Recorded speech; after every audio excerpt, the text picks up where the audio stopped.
Hello friends, welcome to my YouTube channel PISNS। आज मैं आप लोगों को एक ऐसे काढ़े के बारे में बताऊंगी जिसका सेवन यदि आप लोग करेंगे तो आपकी बहुत सारी प्रॉब्लम्स ख़त्म हो जाएंगी। साथ ही मैं आप लोगों को ये भी बताऊंगी कि इस काढ़े को कैसे लेना है, कौन कौन ले सकता है, किस समय लेना है। तो आज मैं आप लोगों को ये बताती हूँ कि जो एसिडिटी होती है वो दो तरह की होती है। पहली एसिडिटी तो वो होती है जो हमारे ब्लड में घुल चुकी होती है और दूसरी एसिडिटी हमारे पेट की एसिडिटी होती है, जिसकी वजह से हमारे लीवर पर काफ़ी असर पड़ता है और धीरे धीरे करके वो लीवर खराब होने लगता है। लेकिन जो हमारे खून की एसिडिटी होती है वो हमारी पेट की एसिडिटी से बहुत ज़्यादा खराब होती है। क्यों? क्योंकि जो खून में हमारी एसिडिटी होती है उसकी वजह से पूरे शरीर पर इफ़ेक्ट पड़ता है।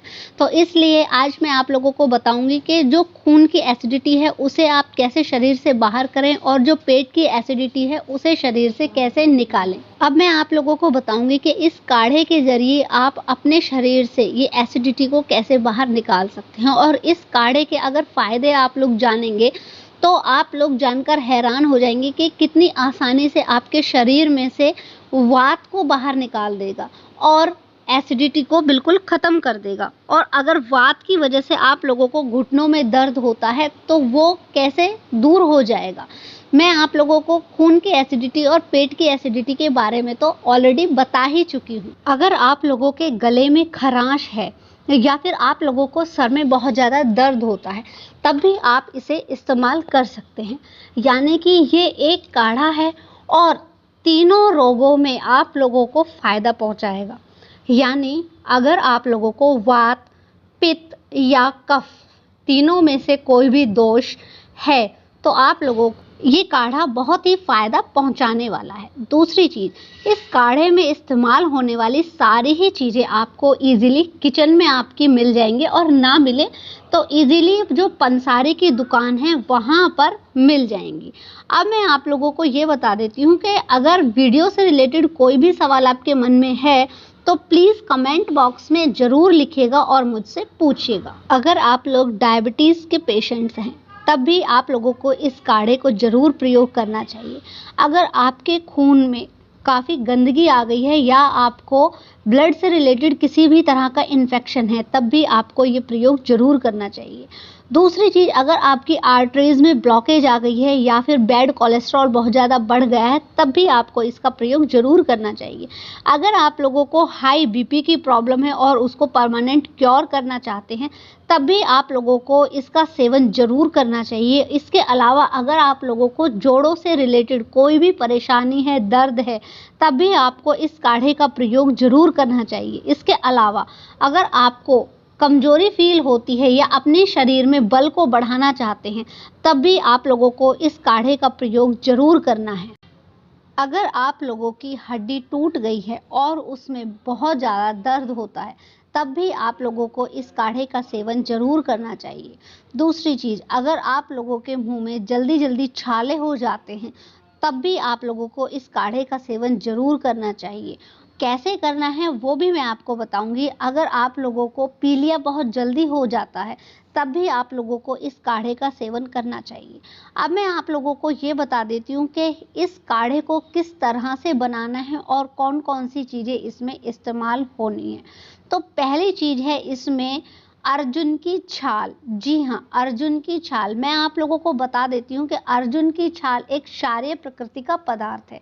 यानी कि जिन लोगों को यूरिक एसिड की प्रॉब्लम बहुत ज़्यादा होती है या जिनके जोड़ों में बहुत ज़्यादा दर्द होता है तो उनसे अम्लीय चीज़ें इस्तेमाल करने के लिए मना किया जाता है और उनसे कहा जाता है कि उन्हें क्षारीय चीज़ों का इस्तेमाल करना है।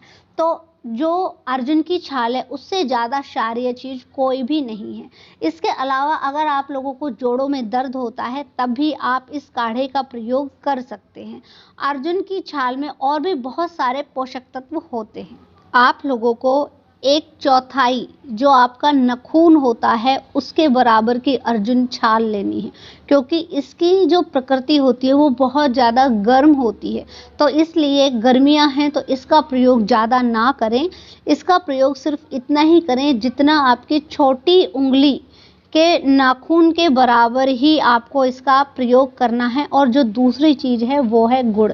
और अगर गुड़ के जो गुण हैं उसकी बात करें तो मैं आपको बहुत ही छोटे से शब्दों में बताती हूँ कि अगर आप लोगों ने कभी ज़्यादा खाना खा लिया है और आपको उसे पचाने में प्रॉब्लम हो रही है, तब आप लोगों को 1 चम्मच गुड़ पानी में घोल करके और पी जाना है।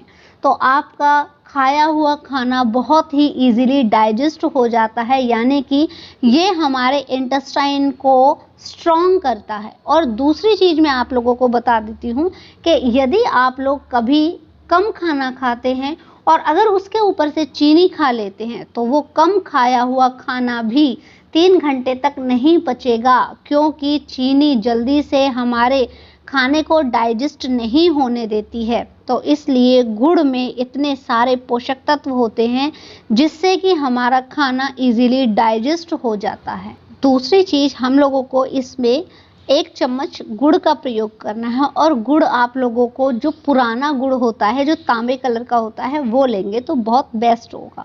और तीसरी चीज़ है वो है नॉर्मल पानी। अब आप लोगों को क्या करना है, 1 ग्लास पानी लेना है और उसमें थोड़ी सी अर्जुन की छाल डाल देनी है और उसको इतना बॉईल करना है ढक कर के कि वो जो 1 ग्लास पानी आप बॉईल कर रहे हैं वो आधा ग्लास रह जाए। और जब आधा ग्लास रह जाए तब उसमें वो 1 चम्मच गुड़ डालकर अच्छे से मिक्स कर लें और मिक्स करने के बाद उसको ठंडा रहने दें। और ठंडा होने के बाद इस पानी को अच्छे से गुनगुना पीजिए, यानी कि आप लोगों को बहुत गर्म नहीं पीना है, हल्का सा ठंडा करके पीना है इसे। एक तरीका तो ये हो गया इसे बनाने का। और जो दूसरा तरीका है वो ये है कि जब आप बेड टी पीते हैं, यानी कि जिस तरह से भी आप लोग चाय बनाते हैं, वो चाय आप लोग बना लीजिए और उस चाय में आप लोगों को इतनी ही दालचीनी डाल देनी है, तो इससे भी आप लोगों की चाय आप पी लेंगे और उस चाय में पोषक तत्व आ जाएंगे अर्जुन की छाल के। तो इस तरह से आप अपनी इतनी सारी प्रॉब्लम्स को ख़त्म कर सकते हैं इस काढ़े से, या कह सकते हैं छोटे से उपाय से। तो ये वीडियो इतनी ही थी। इससे रिलेटेड अगर कोई भी सवाल आपके मन में है तो प्लीज़ पूछिएगा जरूर। किसी और बीमारी पर वीडियो बनवानी हो तो वो भी कमेंट बॉक्स में ज़रूर लिखिएगा। फिर मिलते हैं अगली वीडियो में, तब तक के लिए टेक केयर। और हाँ, मेरे चैनल को सब्सक्राइब करके जाना बिल्कुल ना भूलें और वीडियो को लाइक तो आप लोग कर ही देंगे, मुझे पता है।